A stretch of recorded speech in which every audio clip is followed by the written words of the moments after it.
Okay, let's kick off another Corrib Rangers origin story, or in this case, stories. So this is a chat I've been very much looking forward to.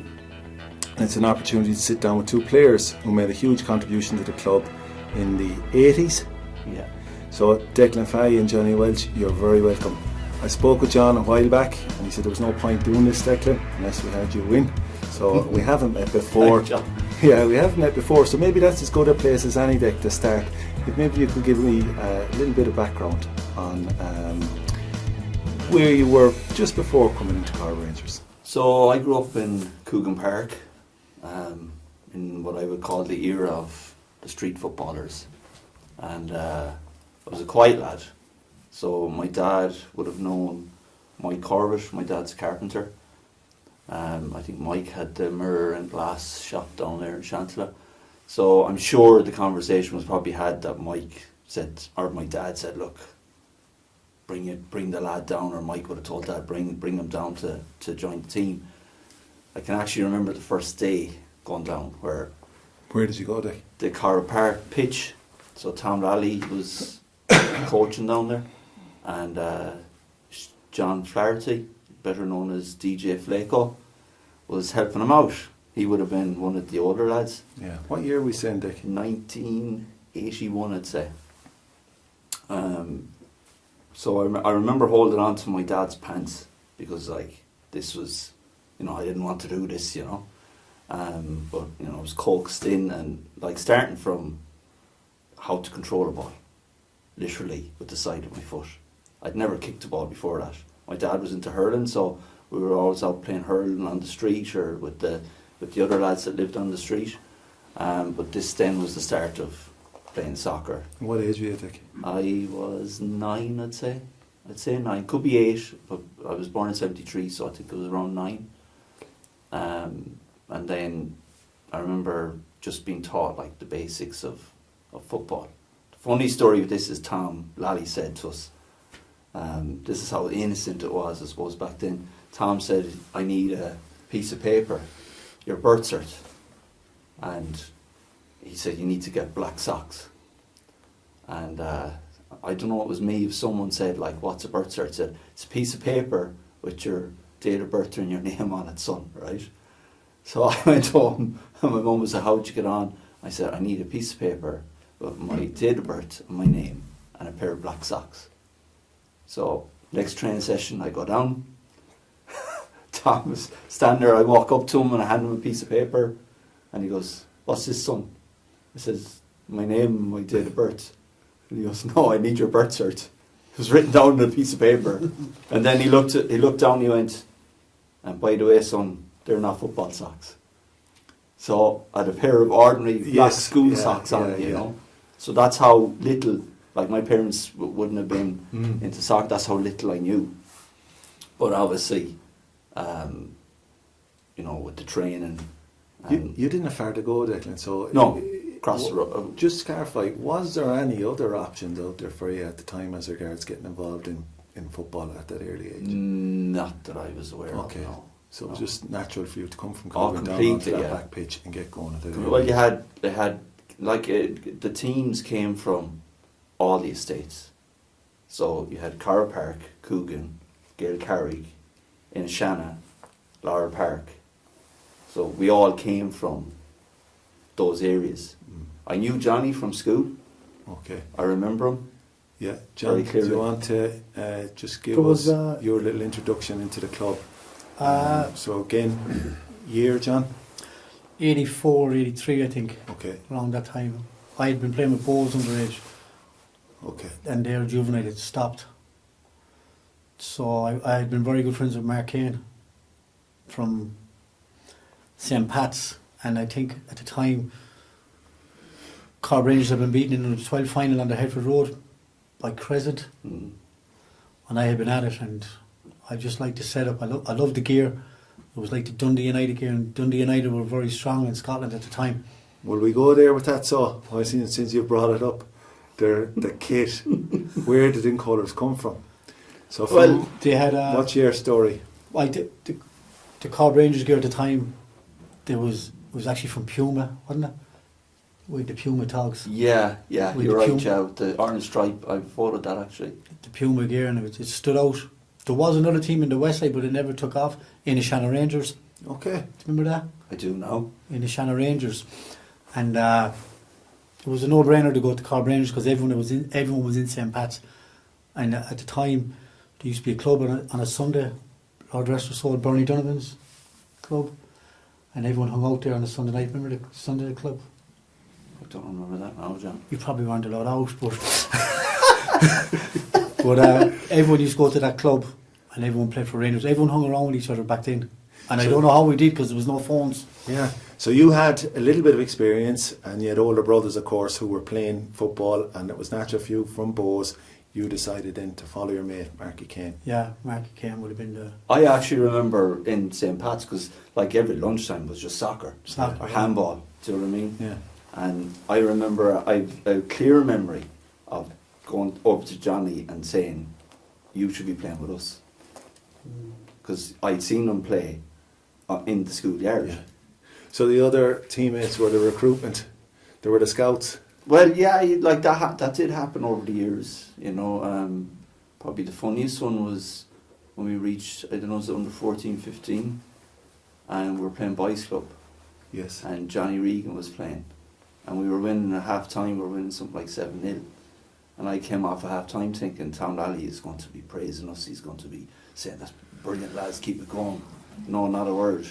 We wanted to know who's that lad, who's that lad playing for boys club.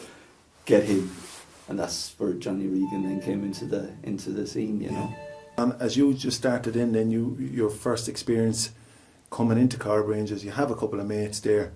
What was it like?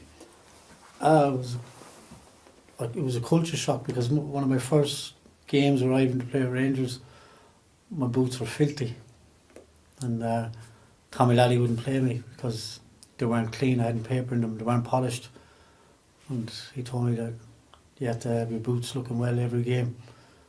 So that was a lesson that stuck with me till the day I stopped playing football. Okay, so Always looked after my gear.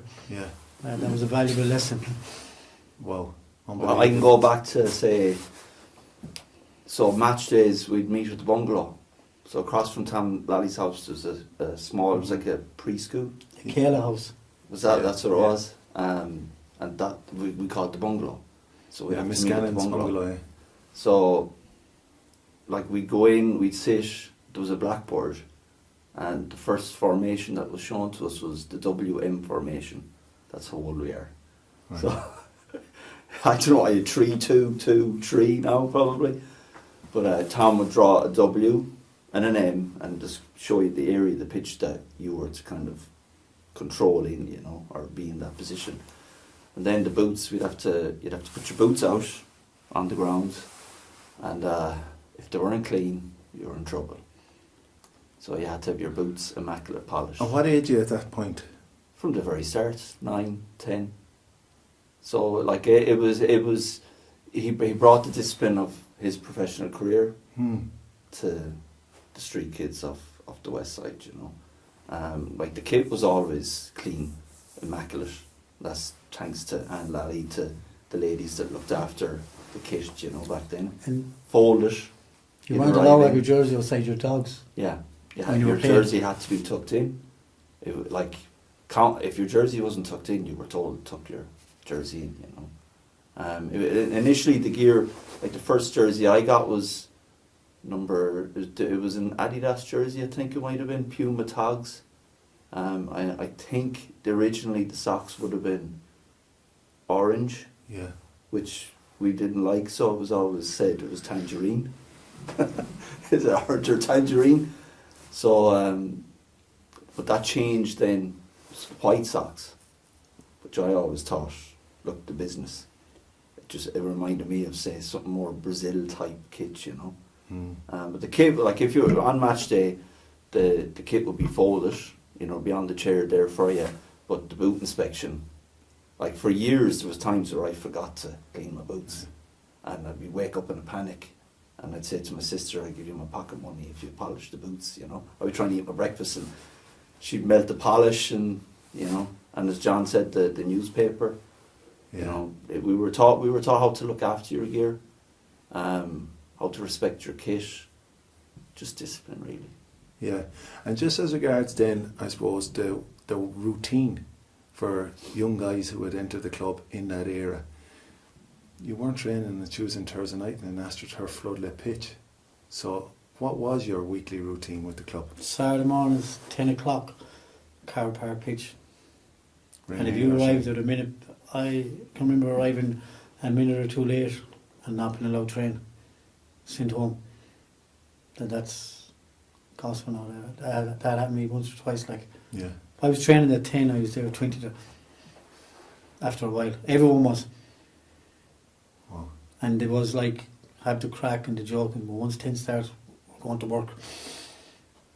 And that's the way it was. And it was always 5 sides, 2 touch, 1 touch. And then finish with about half an hour shooting drill with Robert Ford and Tommy Lally, both of them. In And goals. that was Yeah. high standard of shooting. It was very technical. You know, we were taught to control with every part of the body. You know, it was all worked on. Now you have your rondos. They call them rondos, but we would have called them the 3v1s. Yeah. Like, you And know, the game that always stood out, that I always remember, was the game we had where we weren't allowed to talk. They showed the importance of talking. Tommy Lally said, 10 minutes no talking. And that was difficult now, because then he said, now you know how important it is to talk on the pitch. Yeah. Do you know what I mean? And then the minute he'd bring it back in, everyone was roaring and shouting, screaming, and that stood to us as well. oh yeah. The restrictions were brought in the games. 2 touch, 1 touch. And it got to a stage where we could play 2 touch and 1 touch. And the evidence is in the fact that early on we won all the 5 sides. We won all the 7 sides. But what age are you at this stage, lads? 14, 15. Yeah. 16. But like that is still that was starting to be ingrained at a very young age. So was Tommy your coach The whole from the way. start? Yeah. And he did it on his own, or had he help from With others? Tommy Murray with him, and who was a great help, and Martin Keeley, both of them. But Tommy took all the training sessions. He often trained us on a Saturday, and he could have been playing with Sligo Rovers for a Yeah. while, and he could be going off to play with Sligo then that Afterwards. evening afterwards. Yeah. I actually watched a video of Tom this morning on YouTube. It's called Galway Characters. Yeah. Just woke up and just happened to be on the feed at it. Okay. And Tom just talking about his career and stuff. And I actually just realised from watching it what John said there, because he was talking about that era, and he was travelling up to Sligo Rovers or on St. Pat's, and I actually thought, like, how in the name of God did he do it, you know? Mm. So we kind of cover it, but what would you say were your initial impressions? Like John, you were saying the discipline, but it wasn't done in a negative way, was it? Or how would you sum up how you were coached, the approach? It was a great learning thing for life in general. Being on time for, if you want to get a job, you're going to have to be on work. If you want to be a carpenter, have your tools right. It was all geared towards that, like outside football. Like I can remember being 15, 16, going to Tommy's house, and he'd be talking about no drinking, the effects it would have on you later on in life. And if you have a game on a Sunday morning, we were all going to be going to junior football in a couple of years, staying in a Saturday night, don't let it affect you. Things like that, you know. He was brilliant that way, man management. I was just going to say, so he was coaching the young man as opposed to the football Life player. coaching. Yeah. Yeah, I think from almost his mistake, I'm not saying he made mistakes, but from his experience in life, he was passing it on to us what to expect. 100%. And he was probably doing it unbeknownst to you. Yeah, Oh, we were too young to understand. Yeah, of I course, suppose, yeah, you know. yeah. like I remember being in Tommy's house for 2 or 3 hours on a Wednesday night, and going home and saying to my mother, "Where were you?" I was in Tommy Laddie's house. And she wouldn't believe you. Like, you could be there for 3 hours. You know, 7 or 8 of us just sitting around around the fire, like a couple, and his wife and me making us tea. That'd be the older fellas and as you had it in Declan when we. With Martin as well, even Martin Keeley as well. Yeah. You know, I'd be down at his house discussing the game, or But there was a sense of We were like a family too, though, yeah, weren't yeah. I was going to say community. Yeah, It's a word that yeah. keeps coming up. You did not want to not be on the team at the weekend. Yeah, So you would do everything, you know. And you're talking about, you know, high unemployment. You're talking about the West Side. it wasn't an easy place to grow up.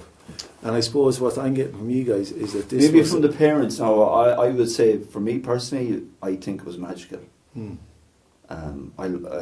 I think it was just absolutely magical, and especially from the street soccer side of things. Like so many kids, everyone knew everyone, you know. I'd go into school, I'd see John, we'd be playing soccer at lunchtime. Hmm. Just magical. I always found it that way. So again, that's as a childhood, whereas parents, I'm sure, different story, you know, financial pressures and all that kind of stuff. Like it's well known that, say, before the Quincentennial Bridge was built, all the industry was on the east side, the west side was economically deprived. There's that video of the mothers having to travel from the west side all the way over to the shopping centre, but they had to get a bus from the west side through town, all the way back round Hmm. to go to the shopping centre, and then do that all the way back just for shopping. Of course, yeah. So in terms of, I suppose, discipline was needed then. Yeah. And you know, they showed us, they brought it through sport. It was taught to us, you know. Yeah, you're giving us a good sense of what it was like in the area in the early 80s. And I think that's important that we pass on that. Because football as was a part. big, Yeah, it was big part key, of wasn't it? everyone. Yeah. Do you know what I mean? Because obviously, no Sky Sports, everyone's out playing, Mm. you know. Yeah. And to play for Rangers, which was the local team, was the be all and in all, you know what I mean? Yeah, and then the games, lads. What the games were like. First games, what are we saying? Well, actually, this is funny. The first team I started with, like the best player was Damien Brennan, who now coaches with Merview and is coaching with Tom with the Connacht team and That's right. stuff like that. We had no minor team, that's why he went to Merview. Yeah. As years went by, there's say Damien Brennan, Martin Cronin, Declan Crockwell. Yeah, we'll come to all that stuff. But just to go back to, what age were you when you first played in a game, friendly or competitive game, pulled on that Corrib Ranger jersey? And, I was 12. okay, I was 9. go for it, John. Can't really remember, but I remember our team, we were beaten in the Connacht Cup semi-final by Crescent, the Castle Connor it was called. That as an under-13 team we were beaten. We were probably hammered them in the league all year, like we used to, and then when it came to the big one, they had a very good team, Crescent, at the time. Some of their players went on to be very good junior players. Kyo's and so on. Gareth Beattie would have been one anyway, Yeah. and Ollie, Victor Conlon would have been another one. yeah, Victor, Robin Yeah. Doyle, Robin Doyle, yeah, he was part of the Galway team doing that That's Ireland right, in '98. Martin Folin, Colin Corcoran.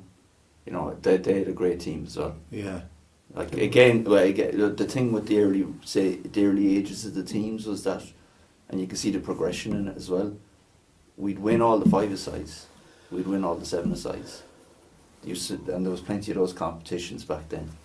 And then it came to the 11-a-side, the physicality maybe. I believe we played an attractive kind of on the floor type football. Mm-hmm. You want to call it tiki-taka precursor, whereas the other teams, physical teams, would play more of a long ball type game. So I remember that game very well. I think we went 1-0 up to Ian Folin scored, I think so, yeah. and then even the match reporter says we started off very, very well. Started off fast. Of course, the pitches didn't lend itself to that style of play, really, did it? lads? I That was don't think. was that in Terryland? It was in Thailand, Yeah, yeah. well, maybe that one did then. Well, Even No Terryland excuse, no wasn't excuse. great back I was then trying to either. get, I was trying to get an excuse for you. Yeah. It's not like it was. No. Like the one memory saved Terryland with the grounds is the amount of Vaseline that went into our boots, because during the summer it was like a rock. Yeah. So of course Tom told us, listen, lace your boots with Vaseline, so the friction wasn't there, because blisters, Yeah. You'd be playing on that pitch, you'd come off with a couple of Right. blisters, and you But- might be able to play. Didn't review teams, and I think review had one player that went League of Ireland the 84. Aiden, yeah. Yeah, I think Crescent didn't have any. 4 of our team went League of Ireland when they went over the minor. When they matured, yeah. Yeah, 4 like that was. Yeah. They were very good. Like And then you had, like I would have been in the bunch that played. I had a year in Connacht Senior League at the age of 16, with Galway United. With the players that won the FAI Cup, you know. Yeah. That's amazing. But we'll just jump back again now to the under-12s in those early days. And your routine was training on a Saturday morning at 10 o'clock, match on a Sunday, on the same pitch in Corrib Park. no, I never played in it. Okay. That's So not- where was I your home- played on that pitch, yeah. Where was your Mine- home pitch? West Park, across the town. Yeah. For home games, Corrib Rangers? Yeah. Up behind the Remo Community? I Yeah. used to get the van up with Joe Quirk, the small blue van, or else cars. I never ever played a game for Corrib Rangers in the car park pitch. That was what happened with the pitch that's in Corrib Park. It was, I would have played on it. My earliest games would have been, I literally just ran up and down the sideline, and Damien Brennan played 1-2s off machine guards. The, He was our best player. my last, our minor year was the year that the West Side pitch opened up at the complex. I played in that pitch for Corrib Rangers, but I never ever played in Corrib Park. So it was always across Renmore, which West was Park. another Across council town, pitch. yeah. There was that, and then the pitch in Renmore, wasn't it, behind the community We centre? got the odd game in the Franciscans, but that closed down. Yeah, There, that was probably the best pitch. I always found I that think to we be the best played pitch. Belvedere in the 15 in the Irish Cup. Yeah, We lost in the last injury. We got beaten in injury time. but then we beat Belvedere as well, though. That kind of caused ructions at the time. But yeah, no, I would have definitely played on the pitch in Corrib Park, and then I know there was money pumped into it to create a drainage system. Because I think it used to flood or something. Yeah, and there's stories of parents in the very early days in the 70s going down there, and once the posts were put up, picking stones, going around with buckets picking stones up off the pitch, all the parents to clear it all, and they'd have to do that on a few occasions. So it was a fairly temperamental surface, but it would have, I just can imagine, with all the kids that would have been around, it was nearly like a natural amphitheatre, that if you had that. You had the slopes all around. Would have been a lovely So- little venue and a nice. Well, that pitch was used for the pub league. Pub, in the course, summer, yeah, yeah. for pub soccer, yeah. and there used to be big crowds there. Stuff. Yeah. Yeah, I vaguely remember it, John. Vaguely Yeah. remember it, but again, There used to be massive boulders around yeah, the edge as that's well. correct. Yeah, And one of the games we used to play would be jumping from boulder to boulder. yeah, And daredevils like grabbing onto, yeah. and they were massive boulders, but you'd go down, you'd sit up against one of those rocks and watch the pub league soccer. Yeah, But and the the pitch, characters there. something happened with the drainage system, if I remember correctly, it didn't work properly or something. So then our home pitch became, as John said, up in West Park, up behind the Renmore That's the Community only home Centre. pitch I ever played on. And then the team team we had, Fahy's Field in Merview, Okay. was given to us. So, but we'd have to head all the way over for home matches. It's bizarre Mad. because lads, there was nothing out the other side Oh. back Well, in the Sawtill really didn't have. Sawtill Devon didn't have facilities back then like they have now. The best probably pitch this side of the city was the Franciscans. Yeah. Bowes pitch was good on the prom. Yeah, Miller's Lane. Yeah, No, Bowes pitch on the prom was that? at the back of the industry school. Oh yes. I remember That was a now. fabulous pitch. Where was that, John? If you're coming in the prom and don't take the right for Claddagh, Oh yeah, where the B&Bs are there, yeah. there was Bowes. That was Bowes' home pitch. That was a fabulous pitch. The industry school, they owned it, Yeah. and then they sold it for like houses. Yeah. So there was nothing in Laurel or nothing No. on Chantala or. No, the Lara Park pitch came later.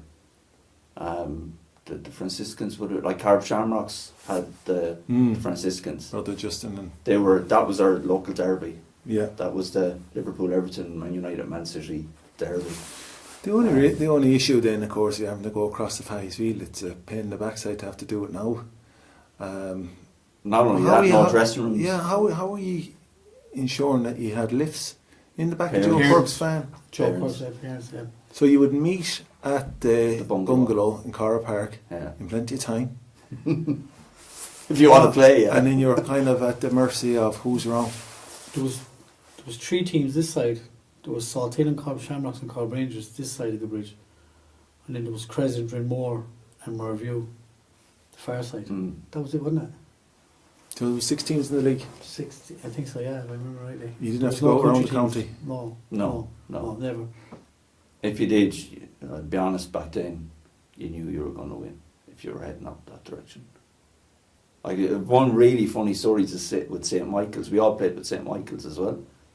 And I remember going out to play a match in Claregalway, Gaelic match. Yeah. And we decided to play soccer. We just started playing soccer again, you know, crazy stuff, you know. But like if you were playing, against teams from further out, you're fairly confident that we were going to win those games. So you're doing well in your leagues and you have a nice team, you're being well coached and you're coming up through the age groups under 12, under 13, 14.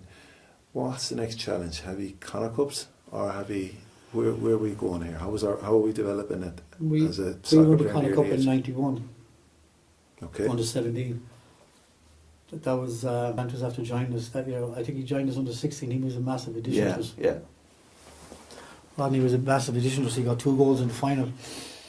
Well, the team developed, like obviously with John coming in, you know, say in the early years John comes in and each time a new addition, Johnny Regan came in, Rodney Grant comes in, Paul Bruton comes in, team started getting stronger and stronger. And these guys would have been playing with maybe your rivals and then kind of Yeah. came into it, or I think what was a massive breakthrough for Rangers was Ford Griffin Road, Tech. Mm.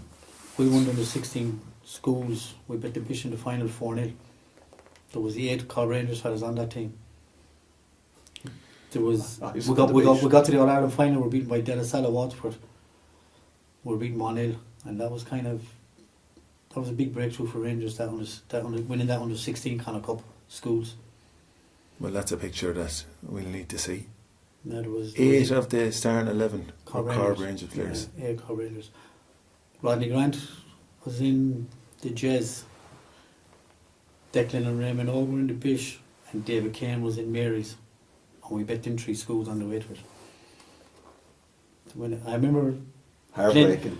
we played the Bish in the final up in the Franciscans, and they were going for 3 in a row under 16. And when we went 3-0 up, they had to go down to the school to get the cup. They didn't bring the cup with them.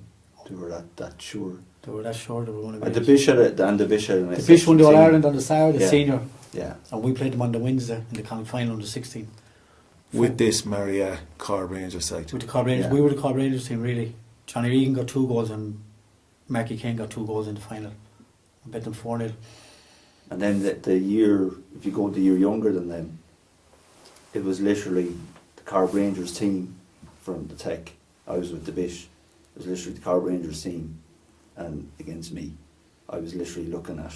Oh, your mates. Yeah, heartbreaking. There was eight of that team that won that final that day, were Corrib Rangers players. And we just clicked that day in the Franciscans. What year was that, John Dino? 89, Under 16. under 16 schools final. That's fascinating. I think that the rivalries and the without the window in your team is. Well, I'll be honest with you, probably the toughest, hardest, dirtiest game that I played in was Bish against the Tech. It would have been now my age Make an group. apology there, John. That's it. No apologies. Well, no, John, you weren't playing that day. This would have been in my own age group. Yeah. Which Which is one below John. Yeah. Okay. So we actually won that game 3-1. I remember playing in midfield, and I remember having an absolute blinder that day. But my God, Yeah. it Yeah. was tough, you know. Just while you're talking about teams, and we mentioned pub soccer there a few minutes ago, and for me the pub soccer was all about the characters. But let's just maybe do a few minutes on the characters that were in year teams at Corrib Rangers in those early years, 12th, 13th, 14th, 15th. Anyone standing out for you there? I mean, for young fellas in the dressing rooms, it was a great old crack. Well, you weren't in dressing rooms, of course, but at the back of a car or whatever it was. Raymond Oak for me was Standard. just will to win for such a young guy in light. Like, he was absolutely off the wall. He'd go through for a shortcut. And probably Marky Kane would stand out as well. I think on Raymond Oak, I'm not sure that enough gets said about him in the history of Corrib Rangers, because what he did He's as a unbelievable. coach afterwards with the next generation that would have come on after Yeah. you, he did phenomenal work, and I think that it's in the likes of this that we need to recognise. It's a loss to go with football. Ray, yeah, he like very rarely mentioned for what he did for the club as a player. John, you're after first name you pick out there, and good on you. But from my point of view, experiencing firsthand what he did as a coach, I'd always be indebted to him, forever indebted to what he did there. So yeah, it's great to have his name come up. Oh, he played in training the way he played. Yeah. He didn't care who you were. Like, reputations went out the window. Like, he'd kill you. Like, Yeah, and he was I fully played- broke. I played alongside him in my age group. It was the two standouts for me would have been Markey in my age group. Markey, absolutely, like, it was telepathic really at times. You know, I didn't even have to look. I knew where he was going to be. yeah. I knew what he was going to do, and then Ray played alongside me, and that in itself, it was, again, I'd say nearly telepathic. Yeah. We got so used to playing together in that position. And Ray's standards, as you said there, Very John. high. I remember when he was coaching us, I think maybe the light was changing, the evenings were coming in or whatever, and unbeknownst to me, training had changed from 6:30 to 6. And I arrived down at 10:15, thinking I was 15 minutes early. 15 laps of the pitch. Yeah. I thought he was messing. 15 laps and I was done, go home. I mean, you were early the next time. Yeah. But that's going back to what he had learned. So there's a legacy It's a here. progression, yeah.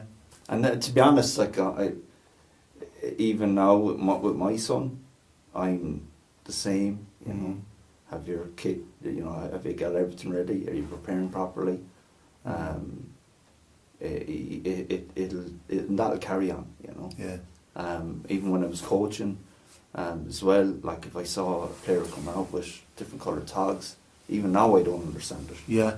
If I see that in any game, any local game, and I see this player wearing different coloured socks or tags, Yeah. it just drives me nuts. But Declan, we maybe take it for granted. We shouldn't. It's not a given that those standards are met. I know for myself from teaching there, and that I think we've been lucky to have experienced that. So cheers, that was a great one, John. Ray, anyone else, any other good characters from back in those days? In characters is maybe a little bit different. Like if I go back even for David Collins, who played up front, and Tony Ward. Tony was a fantastic player. Yeah.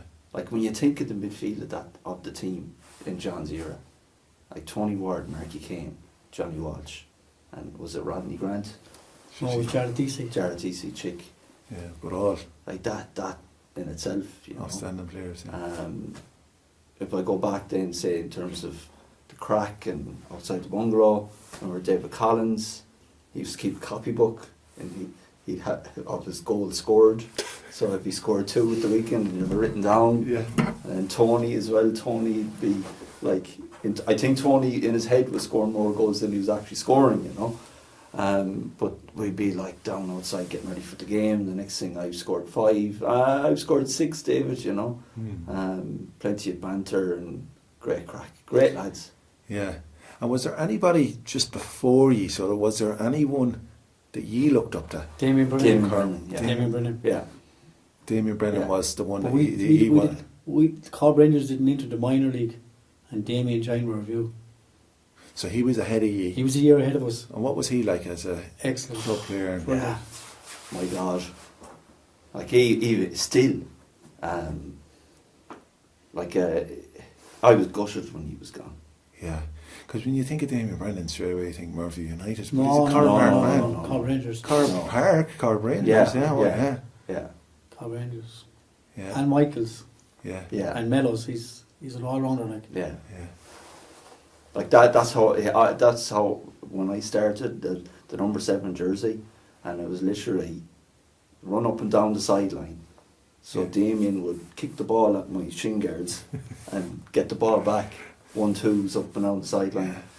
Yeah, he's a fantastic player, and still is. Like I met him recently.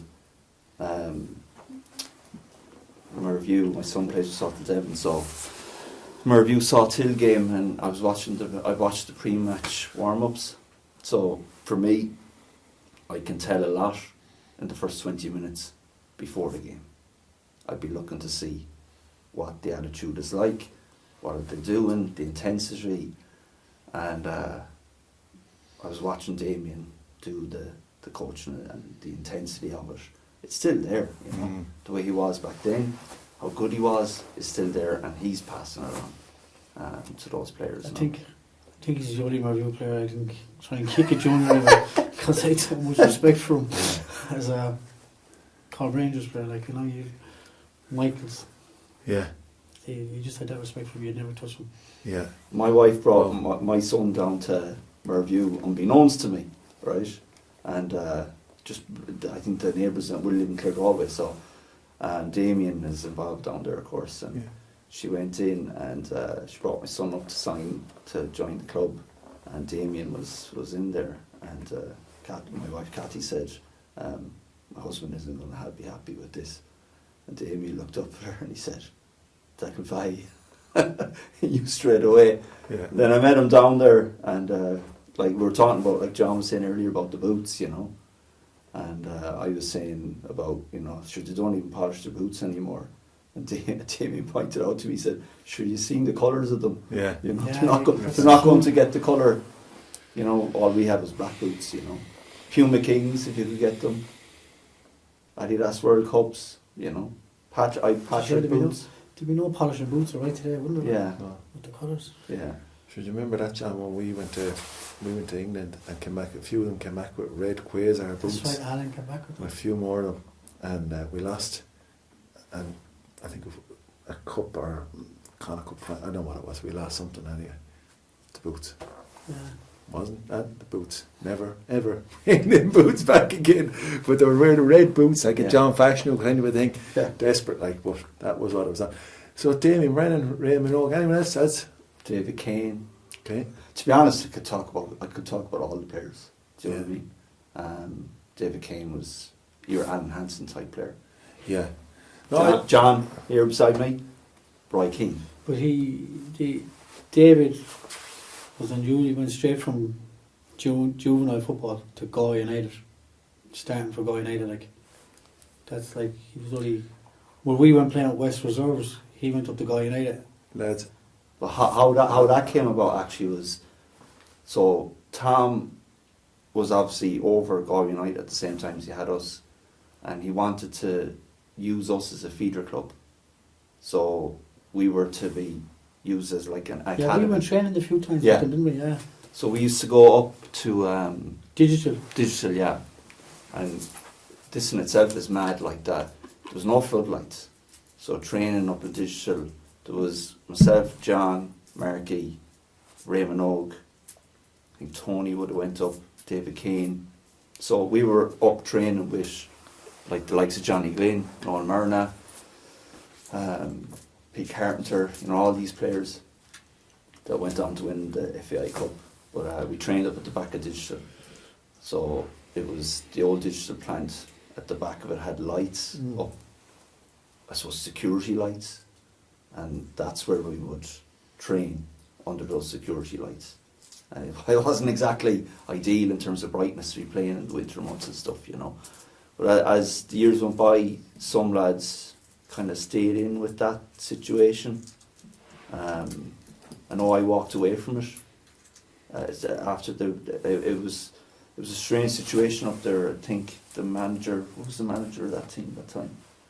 He was Dublin manager. But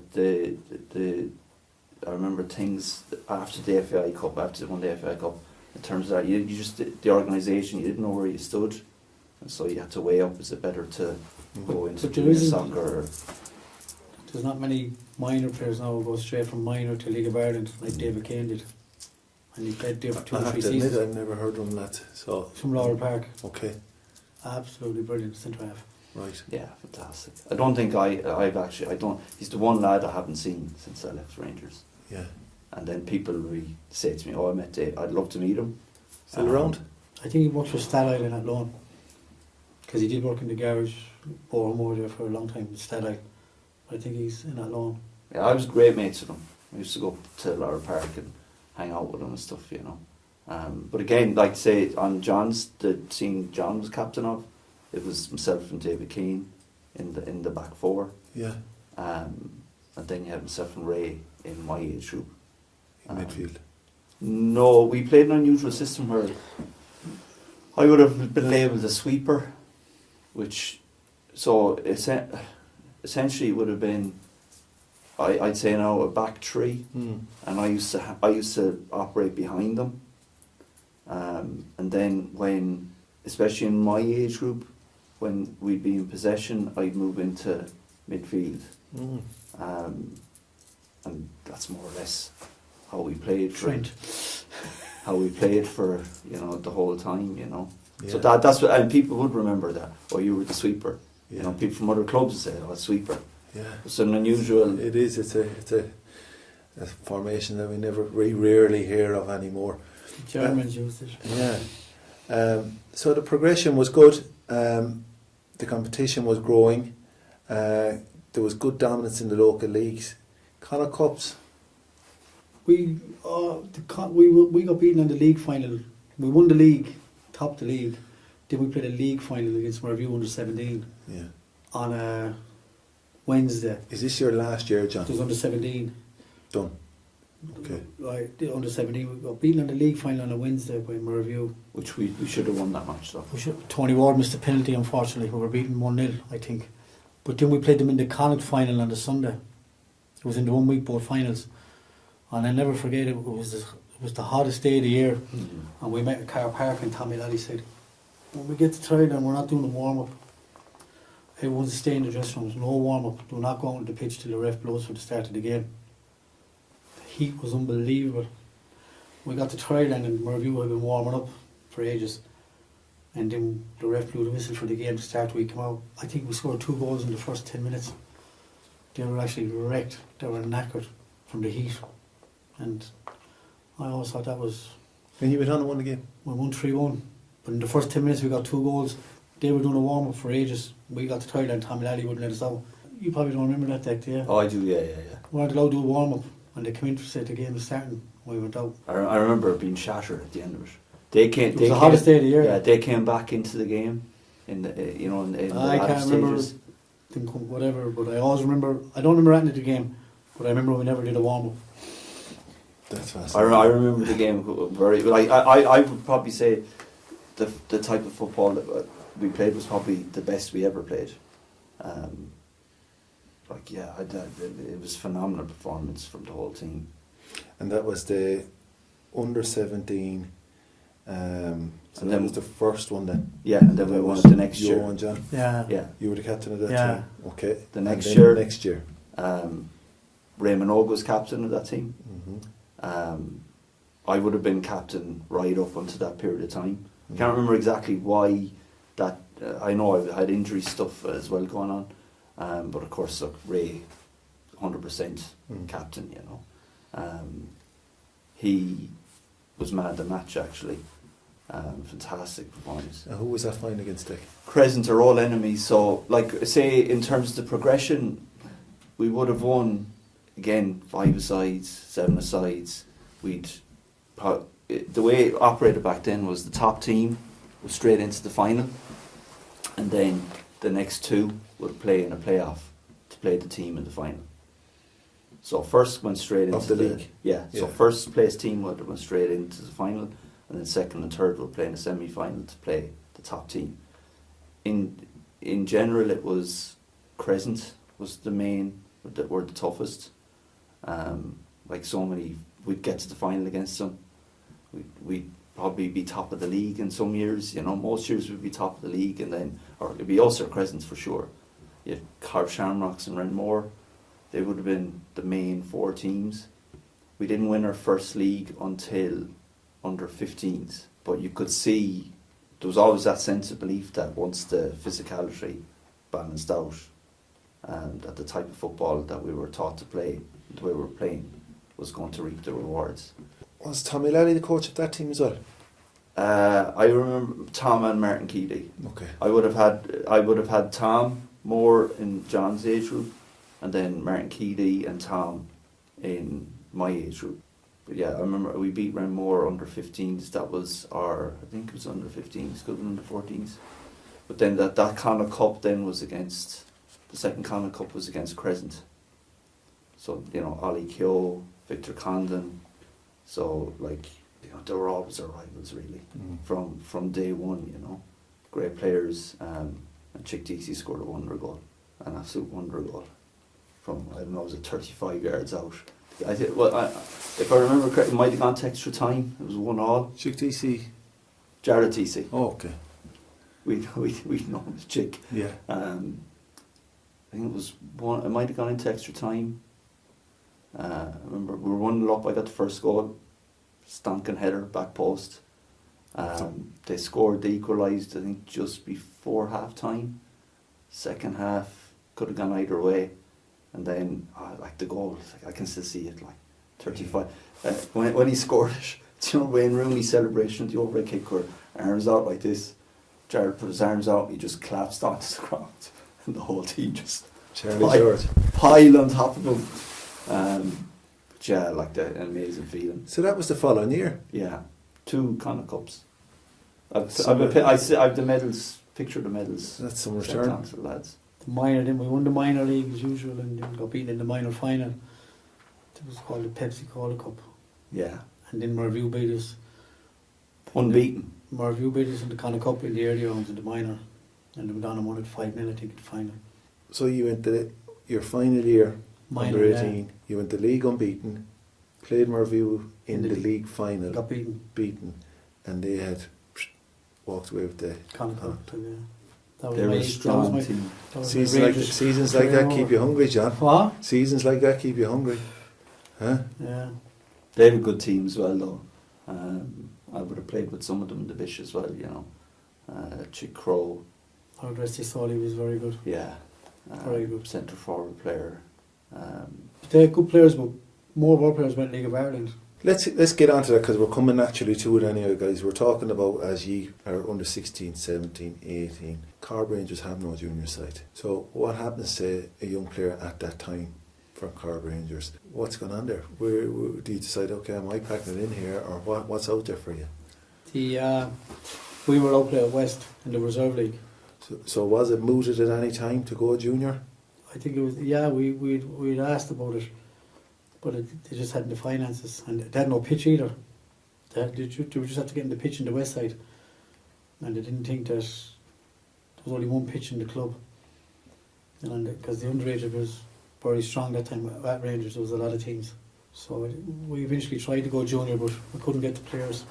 And we're looking at about 91, 92. 92, yeah, around that time. We actually played 3 or 4 friendlies as a junior side, and we won them. So you're gone from minor. You played a little bit with West, a couple of West Reserves. League, yeah. You were allowed to do that. Yeah. And then there was something happening. Yeah. So Corrib Rangers did field a junior side. We want to get that in record.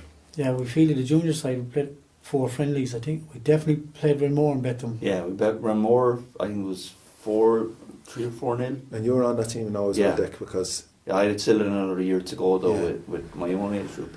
We hammered, I'm not sure, you might correct me on this, John, but All Ground, I think, were probably the top team back then. No, they weren't. Were they not? No.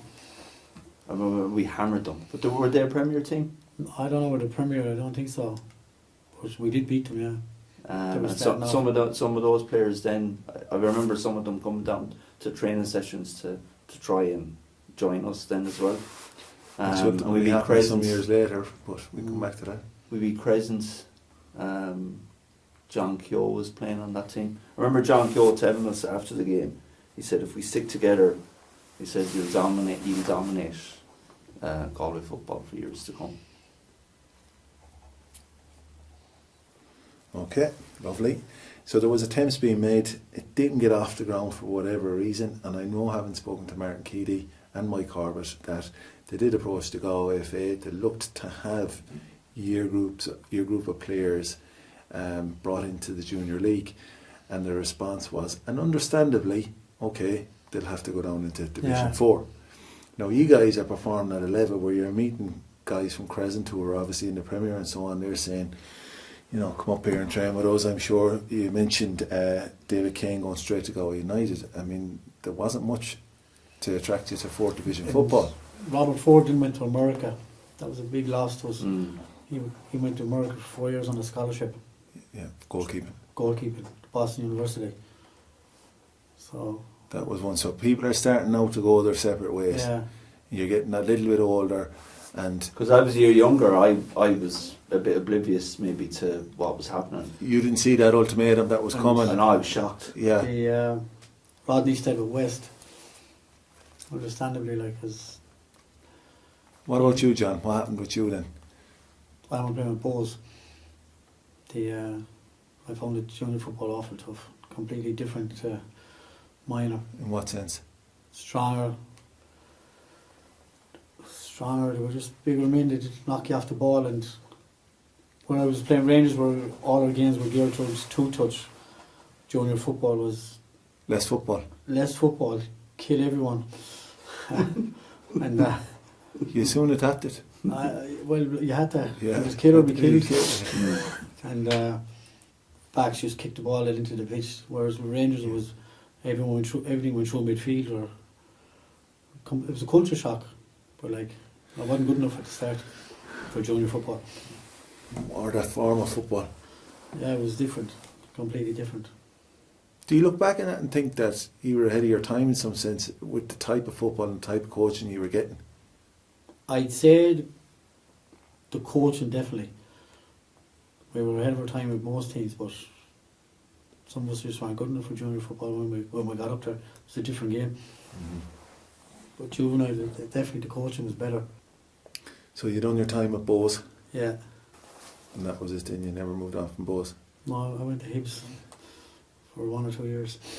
Yeah, and Hibs, of course, Martin touched on it as well the other night, is they really benefited from the groundwork the Corrib Rangers had done with so many different players. I mean, the list is long. No, Hibs were quality. When I was leaving Rangers,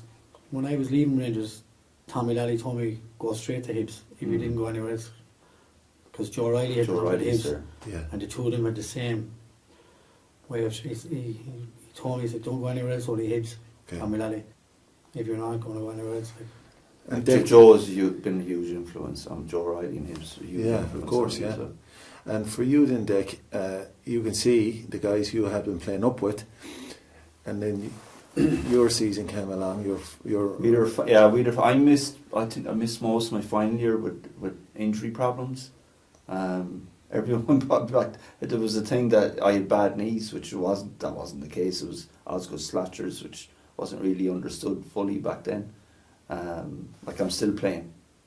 50 years of age, I'm still playing now, you know, with no problems really, you know. But the last year, our main rivals in our age group would have been Salt Hill started to come to the fore. So like Eamon Sherlock, Conor Killeen, Brian Burke, David Kent, all these, you know, they had a fantastic side as well. I'm pretty sure that under 18 season that they won the league. So like I always assumed or presumed that it was going to go junior. And you know, we're getting up to about 93, 94. Yeah, I was with, like, I 16. I was playing Connacht Senior League, so back then I could do that. Yeah. And still play with my Yeah. club. Okay. Which again, I think that system I thought had huge benefits because you know, what you were, the coaching you That's were getting. right. We could have done that as well. I think Yeah. we did that as well. Yeah, Now that you said it there. yeah. You basically, You could play with Guy United in the Connacht Senior League if you wanted to. and that in itself would bring you on. You know, But it's it just was a a high pity. standard. It's a pity back then that there was no under 21 league like there is Yeah. now. That Yeah. that might have had clubs like Rangers that didn't have junior sides.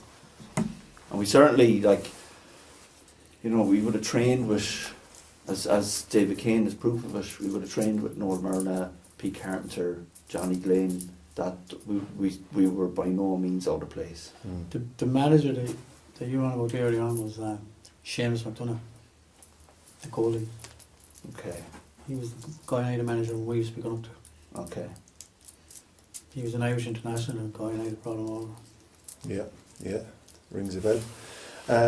Okay, just going to jump back into a couple of memories in. So we talked about Connacht Cups. Was there Irish Cups in those days? There was, yeah. Yeah, no, there was. Any memories? Well, the one that stands out was the 17-0 result against Acton Right. Could be 17-1, but Good Lord. I'm going to say 17-0.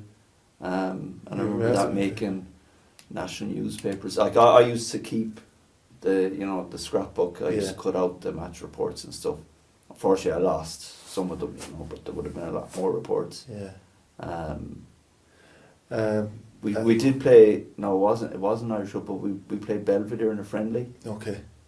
and we beat them 2-1, which for back then was unheard Yeah. of. Yeah, they were a great Yeah, nursery. yeah.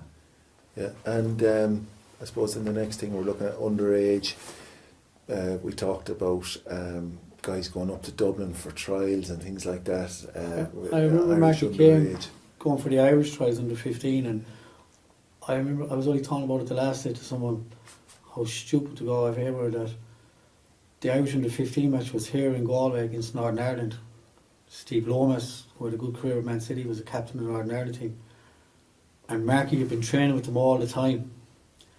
And we were saying, geez, if he should have got a cap under 15. The game was in Thailand. They never brought him to the squad. There was only about 20 people at the match. Whereas if Marky had been in the squad, Thailand might have been Absolutely. full, it would have been a great money spender for them. He nearly made that squad under 15, Marky. Did we ever get an Irish cap in Robert Ford Robert Ford, Ford yeah. and Ian Grealish. and Aidan Grealish? Both Two goalkeepers. We were blessed with keepers Yeah. over the years. Two fantastic goalkeepers. Yeah. Yeah, big strong guys and brilliant keepers. Yeah, That was a big disappointment. Marky, Tommy, that of time, course. Yeah, not getting that Irish under 15 cap because he had been going up and down to Dublin a good bit with them, and then especially with the game being in Galway, it was like a no-brainer play him. yeah, Phil Torreyland. absolutely. Yeah, it's bizarre to think of. Stupid. Huh? It's mad. Oh, but interesting all the same. There was a trip to Liverpool. How did that come about? Tom Lally was there, Martin Keady was there, Tommy Murray was there. Pat Minogue was there. Pat Minogue I think he was on that trip. Yeah, and he yeah, was on that in trip. '91. Yeah, Pat Minogue was definitely on that trip. It would have been a mixture then of John's age group and our age group. Mm-hmm. We went to the QPR match. And you went to Scenic Route. We left, Get over we left Wednesday and we got there about Saturday just before kick-off. What you did? He went. He flew out or he flew. Bus from you said earlier it was to Larne, Yeah. and then Larne to Stranraer down to Liverpool. And your own bus, no doubt. Like Yeah. you had a bus booked and off you went. I remember sleeping a lot, being wrecked. We stayed in the worst hostel in Liverpool. The homes wouldn't stay in there now. Like it was terrible. Terrible hostel. It wouldn't get much Mount of a Pleasant record Street. on. What's that? It wouldn't get much of a rating on Booking.com. No, wouldn't get any ratings. And of course we got robbed there. Yeah, Martin was saying, all right, there was a bit of drama, but you went over anyway. You got to watch a game. You went to a Liverpool match. We went to see QPR in Liverpool. QPR against Liverpool, and we all, I think, probably all just wanted to see John Barnes. I know that's I just wanted to see him play, and came over to Tannoy. Just changed to the lineup. John Barnes won't be playing Douglas today. was just after leaving. He was just after leaving.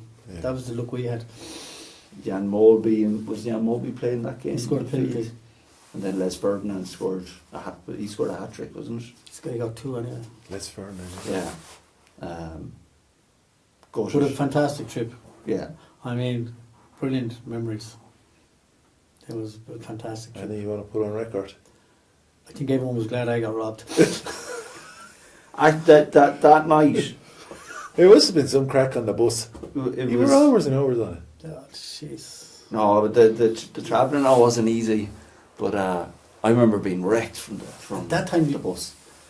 I remember we stopped in Liverpool and John Tierney got out to ask a man where Anfield was and he didn't know. I'll never forget Tommy Laddick saying, the only man in Liverpool that doesn't know where Anfield is, and we stopped him.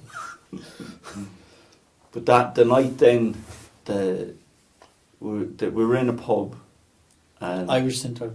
was it? Yeah. And I remember one of the lads saying, I don't know, was it Jared Deasy or Ray Minogue that said they wanted to get something back in the room. So we went back to the hostel. There was 3 of us, and the door was locked. So I looked in the keyhole of the door to see. We were knocking on the door, there might have been someone in there. But I looked, I remember this as clear as day, and I saw the bed I was staying in was right across. And I saw the bags were opened. And I said, oh, something's happened here. And then said to the lads, look, something. So we went back to where everyone else was in the centre, as John said. I said, lads, I think the room has been Turn over. yeah. And the door was locked, so inside job. Wow. Rob Ford's Irish blazer. Well, he was going on to Scotland. Yeah, He was yeah. going on to Scotland. His blazer and his Irish gear were He gone. was going up to them. He was going playing with Ireland. Yeah. He had his blazer and things with him. Eventful. The glass panel was gone at the top of the door. You know them doors? Mhm. Where there's the door and then there's the glass. The glass panel was gone. So that was a long journey home. Long journey there and a long journey home. Back the same way. Mm. Mad to think about it, lads, isn't it? To think that, you know. Well, compared to say now, you know, like that was the only trip really abroad that we went on. Yeah. But now you see like the young lads with trips to Barcelona, Cambridge tournaments.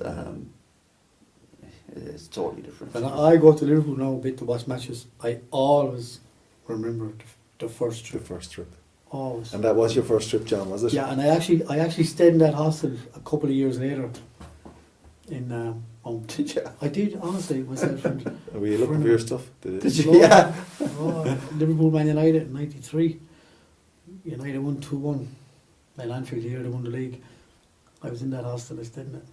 But like year 91, you won that kind of cup under 17. So you were 17-year-olds, 16, 17-year-olds. Yeah. You're bringing 20, 16, 17-year-olds from the west side over to Liverpool, the scenic route. Were the lads mad? Do you know? Crazy. At that time, There were certain things that went on, but we were on a boat, like, I mean, I think I was on the boat for a week. Seriously, like, I thought I was never going to get off the boat, like. I haven't been on a boat since. I haven't. Served your time. Jesus. Brilliant. I love it. Playing wise and all that, when you look back at it, I've written down here any regrets. Dick, I know for you, you were very disappointed at the club not being able to keep things together, junior. well, yeah, not so much. Like John was talking about the transition to junior. So the year I finished, my expectation was always it wouldn't stop. We'd go straight to junior. With John's age group, you know, even I remember very clearly John Keogh saying to us that, you know, we stick together. And we knew it, to be honest. We knew it, that if this team stuck together, the possibilities, you know. So again, that's your whole education in football is through that. So I remember in the space of a week, I remember answering the door to Paddy Grant, Mr. Samuels from Hibs, Sawtill. Ollie Daniels wanted me to sign with Sawtill. I had 3 or 4 knocks on the door. They would have went down to Tom, and they said that Tom sent them down to the house to see who I wanted to join. And it was like, I hadn't a clue what to do. I felt lost, to be honest. I remember being in Thailand in a league decider West against Bowes, and I was a sub and Marky Kane was a sub, and the two of us were talking to each other during the match thinking, did you ever see any rubbish like this before? We were after leaving Rangers, and this was a league decider, the 2 best teams in Galway. Both of us were subs, and we were just running every player down. You know, in the old Thailand, you could talk to the. We slated every player on that pitch, and the 2 of us were subs against each other. Yes. It was just mad like that. I'd spent 10 to 12 years playing with him, like say from St. Pat's up to Corrib Rangers, and there we were now 2 subs on the junior side. It's mad, like I think back like that. I think nowadays, I see like lads think nothing of say changing clubs. Like for me, it was even in terms of say confidence, you know, like the thought of going to I don't know what to do. I can't get my head around anyone that doesn't play for Corrib Rangers from the west side. I was just going to ask you about. I was going to ask you about that. It never crossed your mind. Let's go to another club as you were going from under 10s, 11s, 12s, 13s. Your friends wouldn't talk to you. That was it. I'll tell you a story. It's the Irish Cup under 17s. We were playing Sawtill up in the swamp. We beat them. And we beat them 3-1.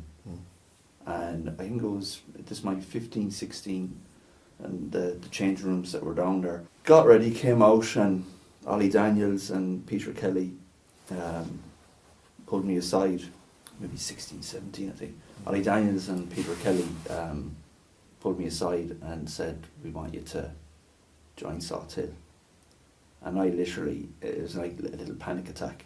I was like, what are you doing, you know? If anyone, I was like terrified that any of the lads would hear or that it'd even get out.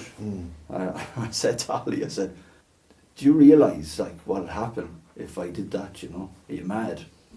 I said, I'd go home, my parents' house would be egged.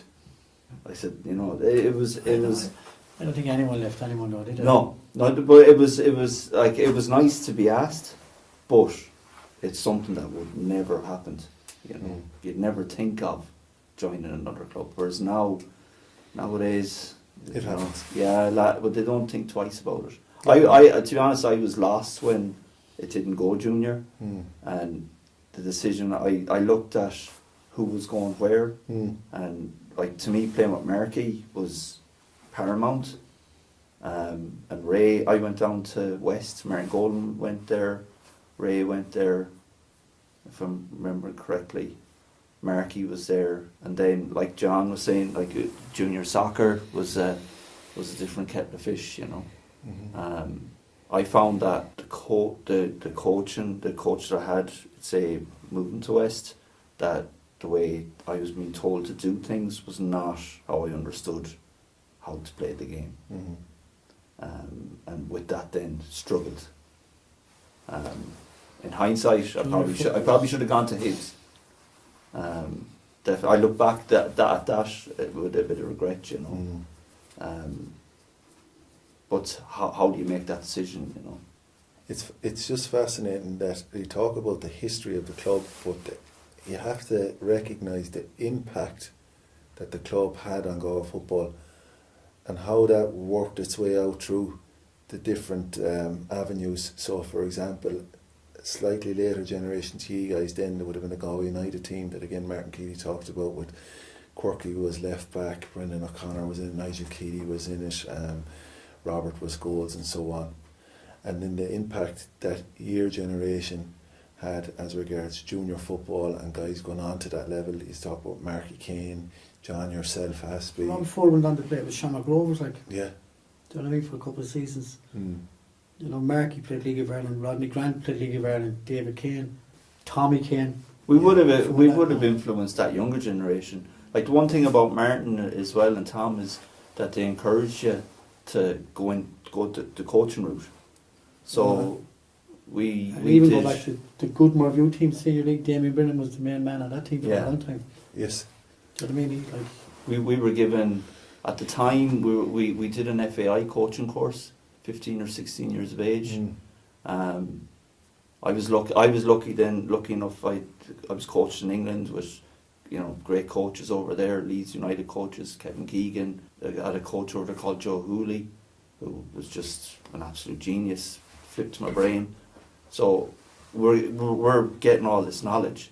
And then Martin, coming from Martin, they encouraged us then to go coaching as well. So we signed up for like an FAI coaching course. Mm-hmm. At the time, if I remember correctly, we were the youngest in the. I think the FAI were refusing to give us the award because they didn't realise we were 16 years of age. And Tom, as far as I remember, Tom basically said, "Look, you have to give us them." So we were given the preliminary coaching badges in a cert the night of the social. And then I would have coached with Martin, Nigel Keady, Gaza, I remember Gaz Smithy, Johnny O'Brien. And as well as that, and the huge emphasis on this, was the street footballing era, where if we were having a game on the street, like the pitch in it wasn't a pitch, it was 2 laneways, a 45-degree angle on a tarmac road. That was our pitch. And we'd go out, we'd start playing. Smithy, Johnny would come down, "Can we have a game, lads? Join in." And it was a continuation, because when I was growing up, I would have played with like Bob Daly, I used to look up to. And Bob would have played with Corrib Rangers at some stage. Alan Daly, Dave Daly, Brendan O'Connor. Like, I played soccer with Brendan O'Connor countless times on the street. And then you had all these little leagues as well going around the estates, So you were never not playing football. Yeah, and just when I think about it as regards the legacy of Corrib Rangers, when you're looking at the era, a lot of people would argue, and have said that the era, John, of junior football in Galway in the 90s and the early 2000s and so on, that he came into, that it progressed into a very, very high standard. There was a lot of kind of cups won by junior football teams. So when you look at those teams, Raymond Og was down there, Damien Brennan was at Merview, John, of course, Hibs, Rodney, West, whatever. I mean, all of these guys were schooled at Corrib Rangers. So it's important that that goes on the record as well. Would you agree? yeah, definitely I would, yeah. And The nickname, the Lally Babes, says it all. yeah, definitely, especially Raymond Og anyway, Rodney, they done very well junior soccer. They played at a very high standard, the two of them. Mm-hmm. Markey, definitely. Mark, yeah. They won senior cup like with West, with a lot of them Rangers players on it. I think the best Sligo Rovers in the final. There was 4 or 5 of that Rangers team on that. Yeah. And you just mentioned there with Tommy Kane. A word for Tommy Kane. Yeah, Tommy Kane. Yeah, he would have been a good role model or example for young footballers. Unbelievable, because I remember when I'd be in Kane's house, Marky would be in Bournemouth that time visiting his brother, and he'd always be coming back saying, "Just playing with a fella called Jamie, he's unbelievable." That was Jamie Redknapp. Like, I was saying, who's this fella called Jamie? Yeah. So, Tommy Kane was a great role model for Rangers back then. That's like, what a player he was. Yeah. I trained with him down at West, and then Jarrett's chick was his uncle. Of course. So like they knew who we were, influenced by them. Yeah, we touched on a few different things about what the club did well and its impact. But how do you reflect on your time overall, just as a closing piece, guys? How do you, when you think about Corrib Rangers and what you got out of it as an individual or as a footballer, whatever way you want to take it, if you want... I think Corrib Rangers, the people back then cared about you outside football. That's what everything, you know what I mean? They cared about you. Was things good at home? Everything alright? Are you doing alright in school? If you have problems, you could come and talk to them. You know what I mean? I don't know is that in many clubs today, but Corrib Rangers were definitely Tommy Laddie, Martin Keady, Tommy Murray, Papanog. They were ahead of their time. Like, if you look at our Corrib Rangers team, I don't think many of us got into trouble outside football, and that was the bigger. And you would credit That was the that bigger. upbringing. That was the bigger picture, you know. Yeah. That's how Corrib Rangers looked after us. The Brilliant. school as well. If I had a time machine, that's what I'd go back to. It's like, for me, it was everything. I showed you the picture of the jersey is hanging in the house to remind me, even looking up at that there, get emotional looking at it. Yeah. It was everything. Just for me, it just made my childhood magical. There was a lot of other factors as well, of course. You know, loads of friends at the West Side, but I've never forgotten the lads. I remember matches. My wife gives out to me. She says I play football in my sleep. I can actually wake up in the morning. I was dreaming about a match that we played, or you know. And then, of course, you know, the influence that the likes of Tom, Martin, Tommy Murray, Pat Minogue, that they had on all of us, you know, and on your generation. Like I still meet Tom and conversations with him. I met him recently, and I said to him, here I am, 50 years of age, and I'm still learning from you. And I could say that about Martin Keeley, about Tommy Murray, you know. Any conversation I have with Tom, there's always a nugget in there of, I have learned something from that as well, you know. And I'm looking forward to sitting down with him in a couple of days' time. So if there's anything you want me to grill him on, or any scores to settle it, yeah, put on record. You shouldn't have taken me off in the 13th semi-final. You would have won that game. You left me on. I'll drop that down. I'll send. What you can do is to say thanks to them. You know, thanks to all of them for the amount of time and effort. Like I've realised it when, say, with my own kids, and you know, bringing them to sporting events, bringing them to games, and even then getting involved in the coaching again. How much is involved, you know? The thing is, like, there was no coaching badges. Yeah. There was no one. Everyone was doing it for nothing. Like, and it was better times. Whereas today, I think these coaches are ruining kids. Yeah, Martin said that. He said he never considers himself a coach.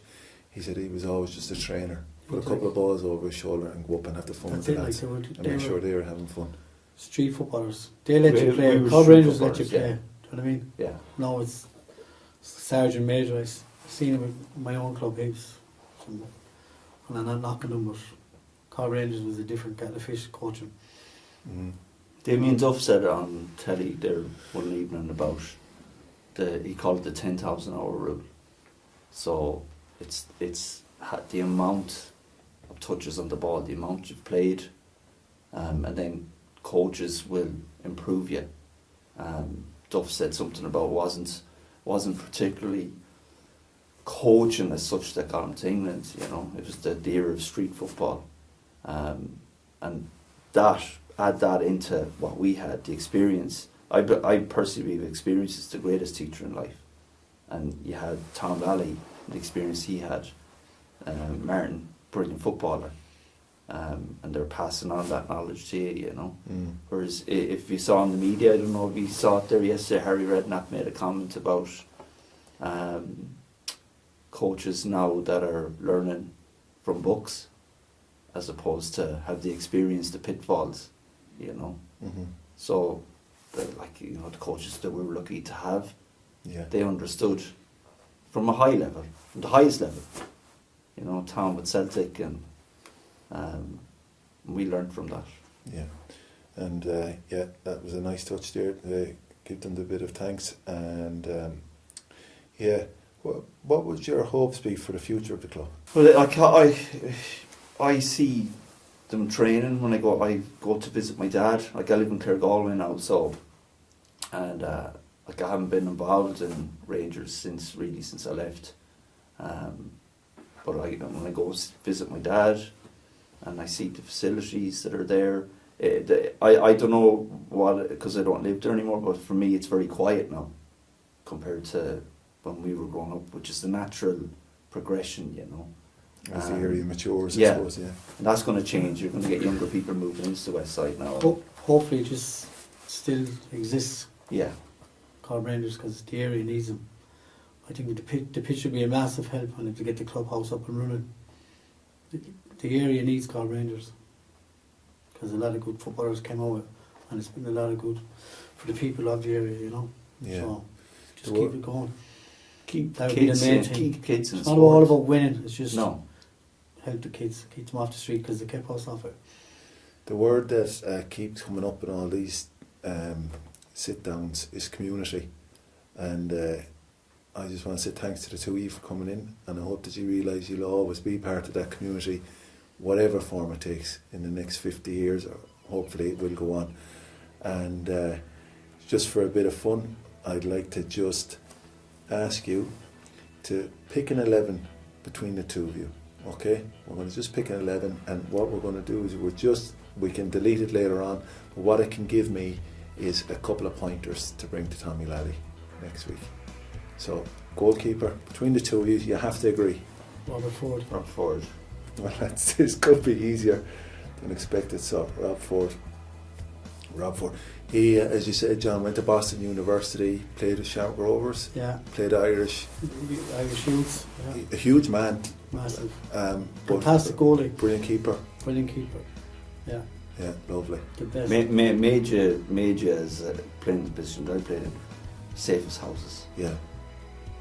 Yeah, learned a lot from Tommy's neighbour anyway there, didn't he? Well, Yeah. the training sessions, well, as John said, Yeah, like, that was excellent. there was Tom would usually stay on as well with Rob and do extra training with him. Yeah. I'd be going up to the house and look back, and the two lads would Just be at at it, it. like, you know. Unbelievable. Mm. Wow. Okay, right back. Tommy Murray. Happy? See, I'm thinking of my Yeah, team yeah, that I yeah. played with. Gary's brother Yucky. Yeah. Yeah, He's a Yucky, right yeah. back. Yeah. Yeah. I'm trying to remember who was right back on the age group that I was in. I know Ray would have played. Ray played right back as well sometimes. What do you reckon, John? I might get in there somewhere else. Don't know, might put me in deck. I don't know if I'm going in at all. You can leave yourselves out if you have to. Might save you. Yeah, Yeah, well, that'd be easier. Will we go 4-4-2? 4-3-3?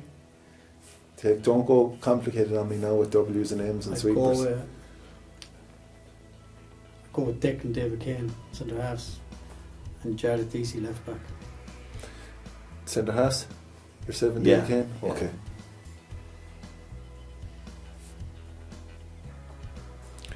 Right back? Or sorry, left back? Jared TC. Happy with that? Yeah. Okay. Jared would have been, I grew up around the corner from him and never saw him play. Good player. Yeah. Brilliant, very good. Left There's peg not on a player. the left peg on him. Yeah. There's not a player Wasted. that wasn't. Wasted, really, to be honest. Yeah. One that got away. A word on this man? Very good, yeah. We'll leave the right back for a second. Midfielders, lads.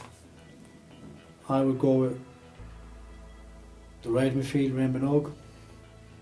Yeah. I would go with Tony Ward and Mark Kane in the middle.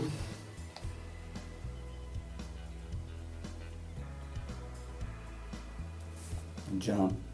I'm leaving myself out. No, you put me in, so I'm putting you in. Okay, so that's Mark Kane on the left then. Alright. We put Marky on the left, John and Tony Ward in the middle.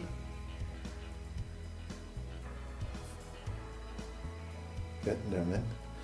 Now, Mike Corbett said a couple of weeks ago, he said, we always had goalkeepers, but we never had a striker. So, I would off you go. Martin Golden and David Collins. Yeah. Yeah. Martin Golden, 100%. And Dave Collins, yeah.